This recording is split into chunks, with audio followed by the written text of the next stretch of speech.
Hi guys, ఈరోజు నేను మా చెల్లి మరియు మా తమ్ముడు పానీపూరి తిందామని అనుకున్నాం. మా విలేజ్లో పానీపూరి దొరకదు కాబట్టి పానీపూరి కోసం పక్కన ఉన్న విలేజ్కి జర్నీ స్టార్ట్ చేశాం. మా చెల్లి పానీపూరి గురించి మాట్లాడుతుంటే మా తమ్ముడు అప్పుడే ఎన్ని ప్లేట్స్ తినాలో ప్లాన్ చేస్తున్నాడు. అక్కడికి వెళ్ళిన తర్వాత మా చెల్లి మరియు మా తమ్ముడు నన్ను కూడా తినమని అన్నారు. కానీ నేను అప్పటికే వేడిగా ఉండడం వల్ల నేను తినను అన్నా. పానీపూరి కోసం మా చెల్లి మరియు మా తమ్ముడు ఈగర్గా వెయిటింగ్ చేస్తున్నారు. కొంచెం సేపు తర్వాత పానీపూరి రెడీ అయింది. వెంటనే ఇద్దరు స్టార్ట్ చేశారు.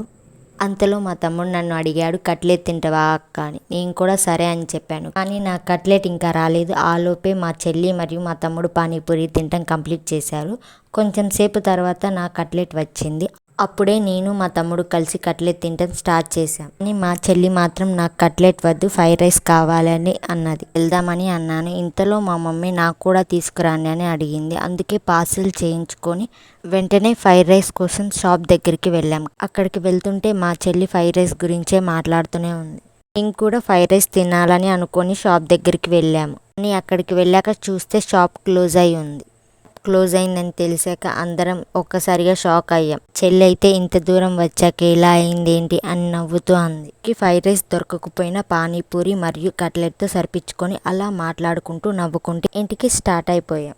జర్నీలో మా తమ్ముడు ఫన్నీ జోక్స్ వేస్తూ మమ్మల్ని నవ్విస్తుంటే మా చెల్లి మాత్రం ఫ్రైడ్ రైస్ దొరకలేదని ఇంకా గుర్తు చేసుకుంటూ మేమందరం దాని గురించే మాట్లాడుకుంటూ నవ్వుకుంటూ రోడ్డు మీద వెళ్తుంటే గాలి కూడా వస్తుంది. అలా కబుర్లు చెప్పుకుంటూ వెళ్తుంటే జర్నీ టైం కూడా తెలియడం లేదు.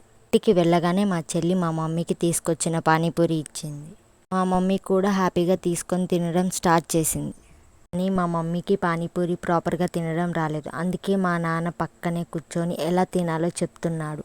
అప్పుడే మా మమ్మీ నాకు అలా తినడం రాదు అని నవ్వుతూ అంది. చివరికి మా మమ్మీ మాత్రమే స్లోగా తింటూ కొంచెం కొంచెంగా పానీపూరిని ఎంజాయ్ చేస్తూ తింటుంది. అది చూసి మేమందరం నవ్వుకున్నాం. మా నాన్న కూడా నవ్వుతూ అలా కాదు తినాల్సింది, ఇలా తినాలని మళ్ళీ చెప్పాడు. అలా మా ఇంట్లో చిన్న ఫన్నీ మూమెంట్ జరిగింది.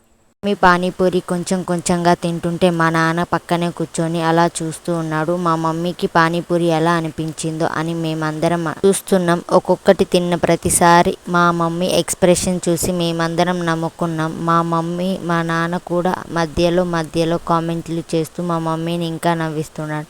అలా మాట్లాడుకుంటూ నవ్వుకుంటూ కొంచెం సేపు అందరం కలిసి ఎంజాయ్ చేసాం.